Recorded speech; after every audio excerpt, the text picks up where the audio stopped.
Questão número 37 do capítulo 3 de Provérbios. Não é o versículo 37, é a questão 37. É para completar a frase. Enfades. Então, ficaria: filho meu, não rejeites a disciplina do Senhor, nem te enfades, ou nem se magoe da sua repreensão. Agora a questão 38. A pergunta é que outros versículos da Bíblia citam esse Provérbios. Provérbios capítulo 3, versículo 11 e 12. Procurando no Google. Hebreus 12, 5 e 6. Hebreus 12, 5 e 6. E qual é o outro? Apocalipse 3, 19. 3:9. Então vamos ler esses versículos. Tem Jó 5:17 também. Tem vários lugares que fala esse mesmo provérbio. Então vamos ler esses versículos. Lá em Hebreus 12, 5 e 6, né?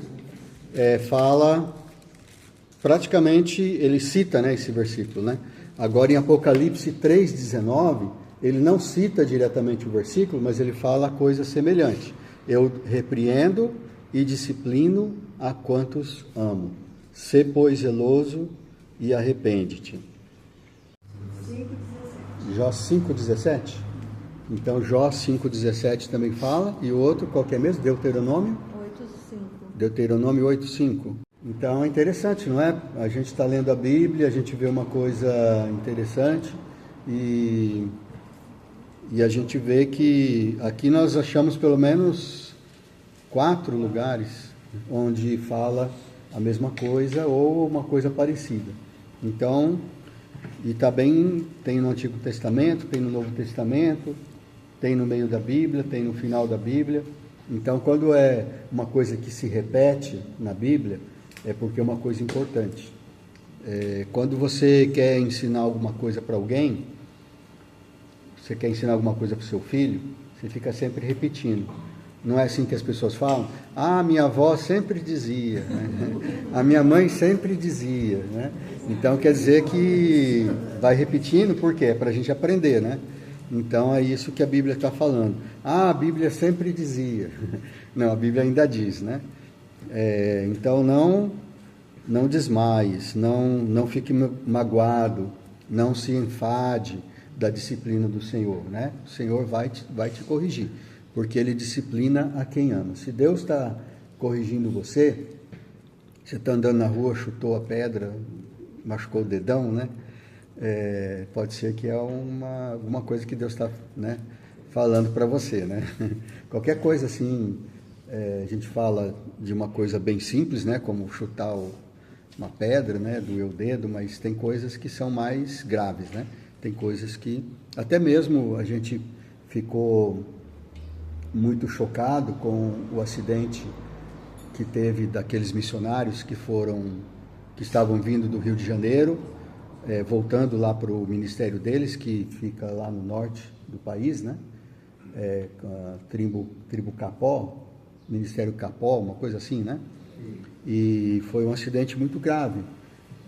Um caminhão veio na contramão, bateu de frente com eles e morreram os dois filhos mais novos. A mocinha de 15 anos, filha deles, não sofreu nenhum ferimento grave, mas imagina o estado emocional dela, né? E o casal não morreu, mas ficou gravemente ferido, estão no hospital ainda. É bem provável que eles vão sobreviver, né? Mas é uma tragédia, né? E a gente fica pensando, e se isso acontecer com a gente, né? Aconteceu com o pastor Alden e a tia Dini, quando estavam indo dar aula lá em Araçatuba. A Kombi capotou, o pastor Alden quebrou umas 2 costelas, né? Mas ele ainda conseguiu se levantar e socorrer a tia Virgínia. A tia Virgínia ficou bem grave mesmo, o estado dela, né? E muitas coisas acontecem na nossa vida e são tragédias, a gente está sujeito a tragédias. Não quer dizer que seja por causa de algum pecado que a gente tenha feito. Pode ser que Deus está só corrigindo a nossa rota, né? Quando Jesus ele fala aquela parábola da videira, ele fala: eu sou a videira verdadeira e o meu pai é o agricultor. O que ele diz ali? Aquele que está em mim, estando em mim, não dá fruto, ele corta e lança no fogo. É assim que se faz com a videira. Quem cuida de uma videira sabe disso, né? Então, o ramo que não está produzindo fruto, ele tem que podar e jogar no fogo, porque não vai servir para mais nada, né? Então, por isso que ele dá essa ilustração. E aquele que dá fruto, ele corta, ele poda, né? Para que dê mais fruto ainda. E a poda, eu não sei se a planta sente dor ou não, eu fico imaginando, né? Eu sempre, desde criança, eu tinha dó dos bichinhos, né? Eu não queria pisar em nenhuma formiga, eu não queria maltratar nenhum animalzinho, porque eu ficava pensando, eu acho que eles devem sentir dor, né? E eu não queria nem pisar na grama, porque eu falava, acho que a grama vai sentir dor, né? Que a grama é um ser vivo, né? Mas eu acho que a videira deve sentir alguma dor quando, né, você poda a videira. Mas isso é para o bem dela, para que ela dê mais frutos. Então Jesus falou, aquele que está dando frutos, Deus vai podar para que dê mais frutos ainda. Então o que é esse podar, né? Corrigir, né? Corrigir, né? Corrigir o percurso. Então se você está indo bem, Deus vai disciplinar a si mesmo, porque Ele quer que você melhore ainda, né? Sempre pode melhorar, não é? A gente nunca chegou à perfeição. Assim, acontece não só por causa do nosso pecado, mas eu não fiz nenhum pecado para acontecer isso. Você não é um pecador, você já não nasceu em pecado? Todos nós somos pecadores, né? Então, tudo que Deus permite que aconteça na nossa vida é justo, né? A gente não pode dizer que Deus é injusto. Mas, mesmo assim, olha, Jesus não aprendeu as coisas, não aprendeu a obediência pelas coisas que sofreu? Não é isso que diz lá, perto de onde você leu lá, Hebreus capítulo 12, né? Ali diz também isso, né? Jesus aprendeu a obediência pelas coisas que sofreu. Mas como que ele sofreu? Ele não era pecador? O único homem que não era pecador era Jesus. Mesmo assim, ele aprendeu a obediência pelas coisas que sofreu. Então, não pensem, né, que nós vamos escapar, né? Nós vamos, mas a esperança que a gente tem, a alegria, o regozijo que a gente tem, é que Deus está sempre do nosso lado. E tudo que a gente tiver que passar, a Bíblia também diz, né? Não vos sobreveio tentação que não fosse humana, mas Deus é fiel. E juntamente com a tentação vos proverá livramento, de sorte que a possais suportar.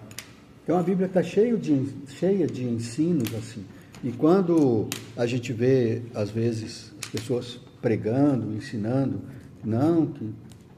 né, sua vida vai ser maravilhosa com Jesus, né? Você vai prosperar, você vai ter saúde, seu casamento vai ser feliz, né? A gente fica meio desconfiado. Qual Bíblia será que ele está lendo? Eu não conheço essa Bíblia aí, né? A Bíblia que eu conheço está falando diferente, né? Que nós vamos passar por provações, né? E então, por isso que é importante a gente estar sempre atento. Jesus falou para a gente vigiar e orar, para que quando aconteça coisas desse tipo, a gente não seja pego de surpresa, né? E a gente, é claro, ora para Deus, né? Livra-nos de todo mal. Não é assim a oração do Pai Nosso, que a gente tem que orar todo dia? O pão nosso de cada dia nos dá hoje, perdoa as nossas ofensas, assim como nós perdoamos aqueles que nos têm ofendido, e não nos deixes cair em tentação, mas livra-nos do mal, né? Então, todo dia a gente tem que orar isso. E a gente não sabe.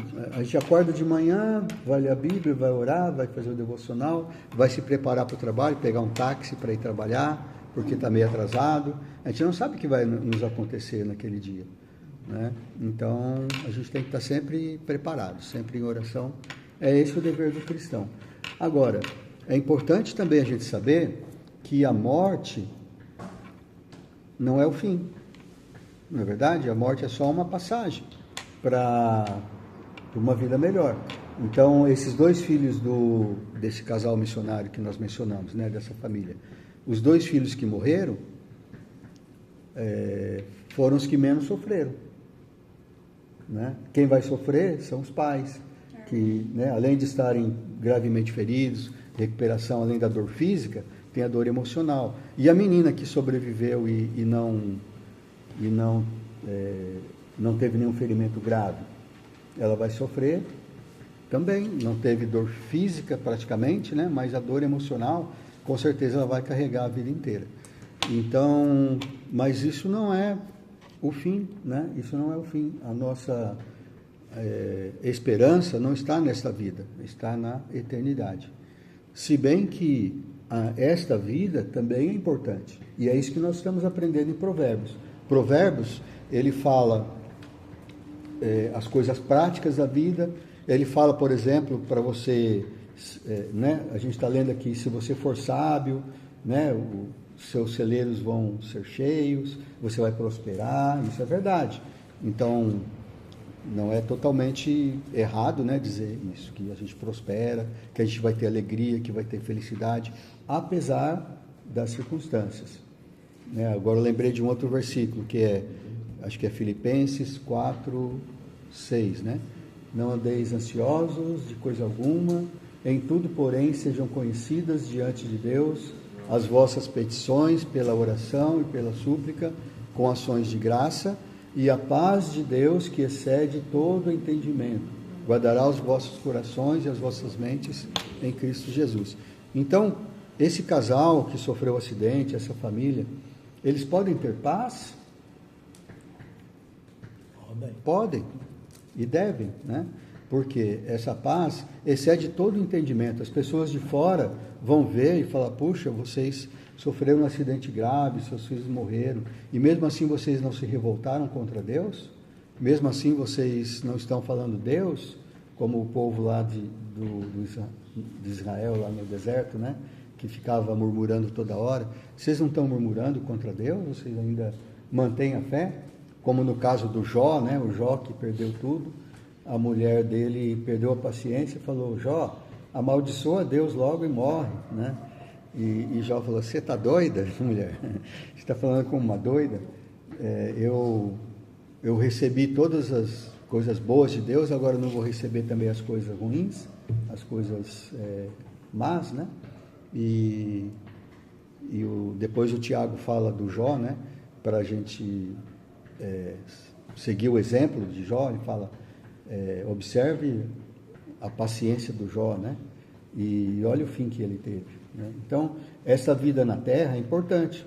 Deus, depois do que aconteceu com Jó, Deus abençoou novamente, ele ficou rico novamente, teve mais filhos e filhas, viveu muitos anos, viveu feliz, né? Então, a vida nesta terra, é bom a gente dizer isso, porque a Bíblia também ensina isso. Porque a tendência das pessoas pensarem assim, que alguém que é espiritual, ele não vai dar nenhum valor para as coisas da vida. Isso também está errado. Você tem que cuidar da sua saúde. Você tem que cuidar para que você tenha uma velhice, como fala, saudável, né? Uma velhice que você vai ver os seus netos, seus bisnetos, quem sabe até os tataranetos, né? E a gente tem que procurar o melhor nesta vida. A gente tem que procurar fazer curso para aperfeiçoar a profissão, né? A gente tem que fazer faculdade para a gente poder ter um emprego melhor. A gente tem que, no trabalho, a gente tem que se esforçar para que a gente possa crescer ali. E a gente, todas as oportunidades que a gente tiver, a gente vai aproveitar. O que não pode é você amar essas coisas, né? Como 1 João, né? Capítulo 2, versículos 15 e 16. Não ameis o mundo, nem as coisas que há no mundo. Se alguém amar o mundo, o amor do Pai não está nele. Porque tudo que há no mundo, as concupiscências da carne, concupiscência dos olhos e a soberba da vida, não procede do Pai, mas procede do mundo. Então você não pode amar, mas você tem que amar o quê? Amar a vida que Deus te dá, se alegrar com as coisas que Deus te dá, Se Deus te deu um carro, fica alegre com o carro que Deus te deu. Deus te deu uma casa, fica alegre com a casa, né? E aproveita dela, né? O marido se alegrar com a esposa se alegrar com o marido, né? Imagina uma casa cheia de filhos e netos, né? E todo mundo lá reunido para o Natal, para fazer. São coisas boas da vida que Deus nos dá e é para a gente nos alegrar. Então essa vida, ela tem valor. Não é porque nós queremos ser espirituais que a gente vai desprezar totalmente. Quem fazia isso eram os eremitas. Os eremitas, os monges, né, que fazem isso até hoje, né? A ideia deles era, não, você tem que negar todo o prazer do corpo, todas as riquezas da vida você tem que abandonar, você tem que dar tudo para os pobres, e tem que viver uma vida só dedicada à oração. Isso não dá certo, né? Porque dentro dos monastérios tem muito pecado, tem muitas histórias, tem livros, tem filmes, né? Que falam coisas que aconteceram. Hoje, como a gente tem muito mais informação, a gente sabe das coisas que aconteceram lá no século IV, III, né? Muitos filhos de papas, né? De padres, muitas coisas assim, né? Homossexualismo, né? Inclusive, uma coisa interessante aquela questão daquele jogo que se chama Dominó. Então, acho que todos conhecem, né, o jogo Dominó. Dominó vem da palavra Dominus, né? Dominus, em latim, é Senhor, é Deus, né?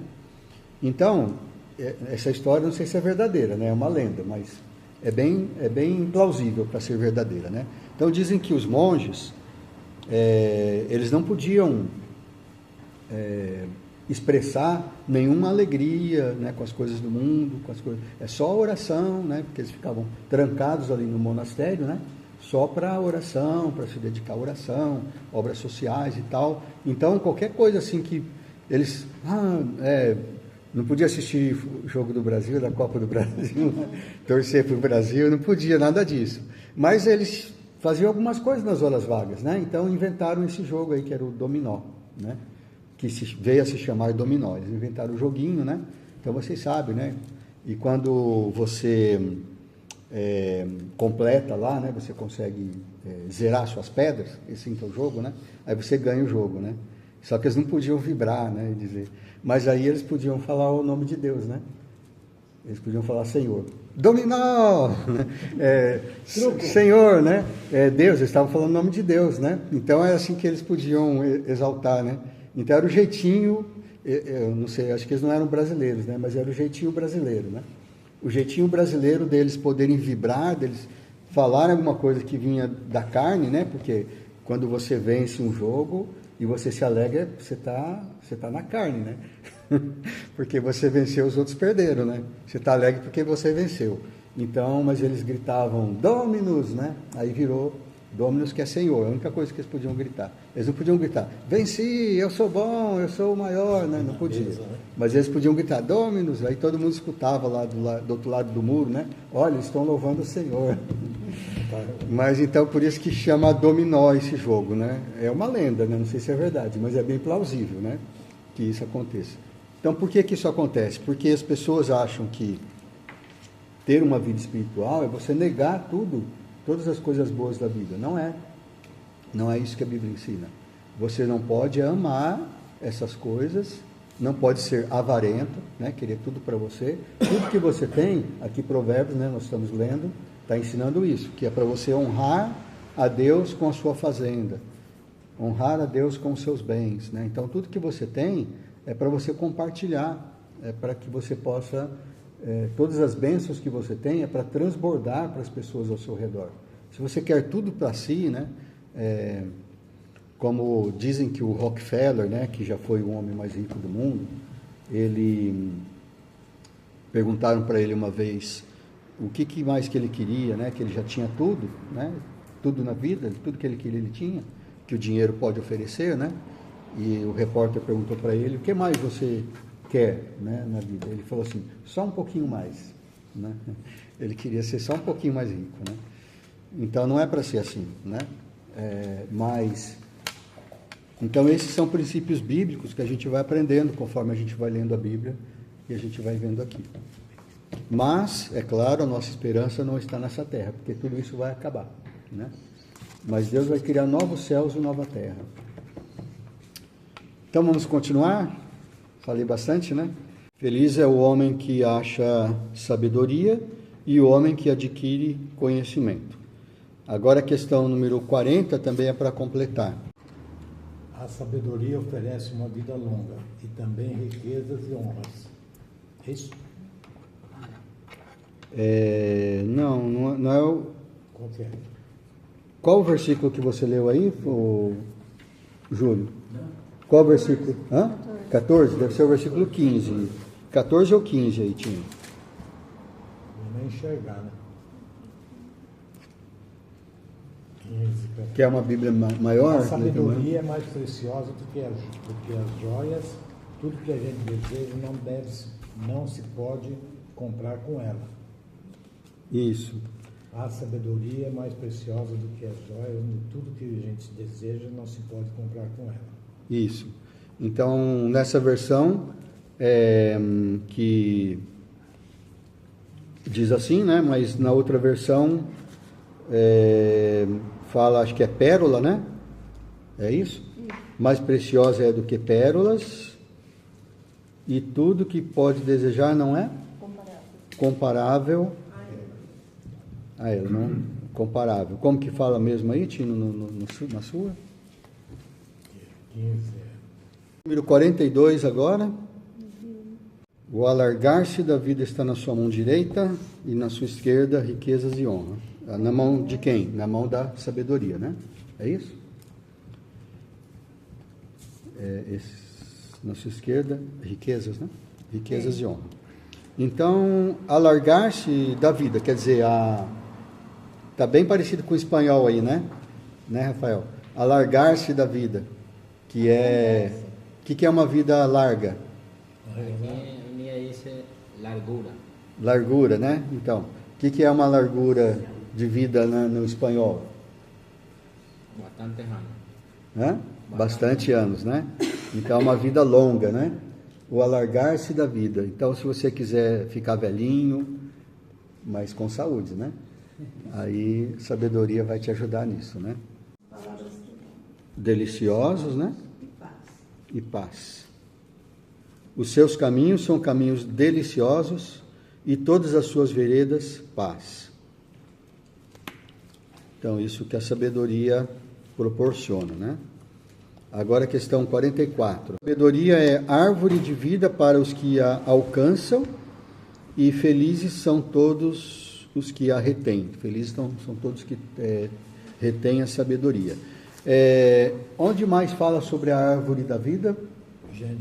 Gênesis, né? Lá no comecinho, capítulo 2, se não me engano, de Gênesis, né? Onde mais fala? Apocalipse, parece que é o capítulo 21 ou 22, né? Que fala da árvore da vida. E aqui também fala árvore de vida para os que alcançam, e felizes são todos os que a retêm.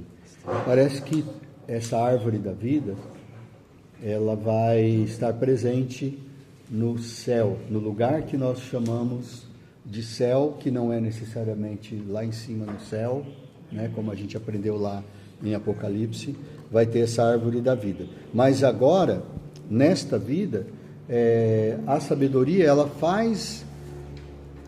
Se você fosse perfeito em sabedoria, o que é impossível, você era como se estivesse podendo comer da árvore da vida, né? Como vai acontecer lá em Apocalipse. Mas então o propósito é chegar nessa perfeição. A gente nunca vai chegar nesta vida, mas o propósito é isso. Então, quanto mais você busca a sabedoria, mais essas coisas vão acontecer, né? Vão ser abundantes na sua vida. Agora a questão 45. O Senhor com sabedoria e inteligência. Tem alguma outra versão que fala diferente, outras palavras aí ou não? em vez de sabedoria e inteligência. A gente lembra do paralelismo da poesia hebraica, que você fala uma coisa de um jeito e depois você repete a mesma coisa, só que com outras palavras. Só que você está dizendo a mesma coisa nos dois lugares, né? Então, quando diz assim, o Senhor com sabedoria fundou a terra, é a mesma coisa dizer que com inteligência ele estabeleceu os céus. Ele fez uma pequena mudança aqui, né? Terra e céus, mas quando fala terra, a terra sem o céu não é nada, né? E o céu sem a terra também não é nada. Então, de certa forma, ele está dizendo que com sabedoria ele criou essas coisas, né? E com inteligência. Agora, uma observação aqui, né? Às vezes as pessoas falam assim, existe diferença entre sabedoria e inteligência. Não é assim que as pessoas falam? Qual que é a diferença entre sabedoria e inteligência? A sabedoria, quem usou muito isso foi Salomão, né? É. Provérbio. Uhum. Agora, a sabedoria, a inteligência, você nasce com ela. Então, a pessoa inteligente já nasce. Tem pessoas que têm o QI, por exemplo, avantajado, que é mais. Né? E a sabedoria você adquire com a vida. A sabedoria você vai. Com o tempo, né? E a inteligência, a gente pode desenvolver também com o tempo? Com conhecimento. Conhecimento, né? Você vai adquirindo tudo. A inteligência. Estudando, trabalhando, tudo. Uhum. Porque aqui nós já passamos por isso. É. Sabedoria e o conhecimento. Que no versículo, quer ver?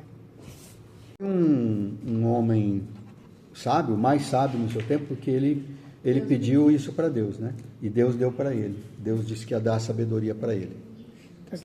É que, na verdade, bom, aqui a Bíblia está dando os dois como sinônimos. Tanto faz você falar inteligência como sabedoria. Salomão era inteligente? Era. Quem deu a inteligência para ele? Deus. Os homens da roça, eles são sábios? São sábios? Eles são inteligentes? São também, porque é uma inteligência. Hoje em dia se fala muito de inteligência emocional.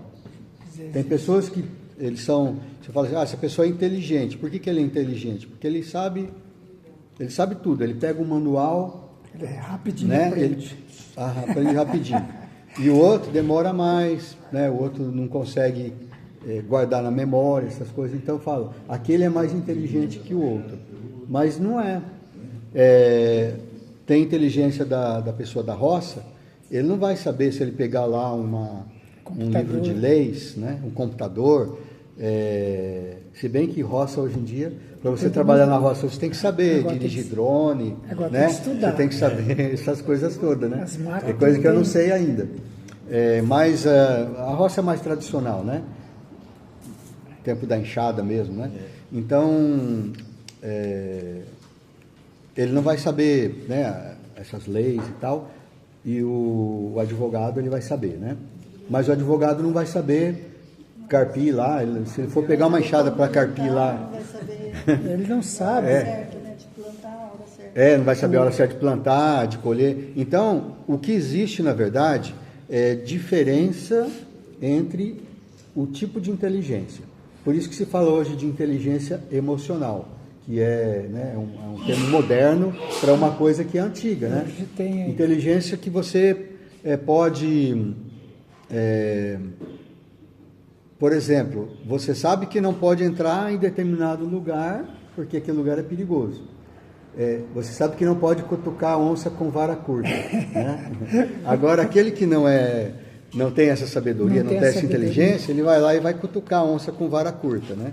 E aí, então essa é uma sabedoria, uma inteligência do homem da roça, da floresta. Né? Ele sabe que não pode comer certas frutas, né? E o advogado, o engenheiro, a dentista, odontóloga, né, que fala agora, né? A odontóloga, a veterinária, o médico, né? Ele vai lá na floresta, ele pega que frutinha, deve ser gostosa, vai lá e come, e a fruta é venenosa, né?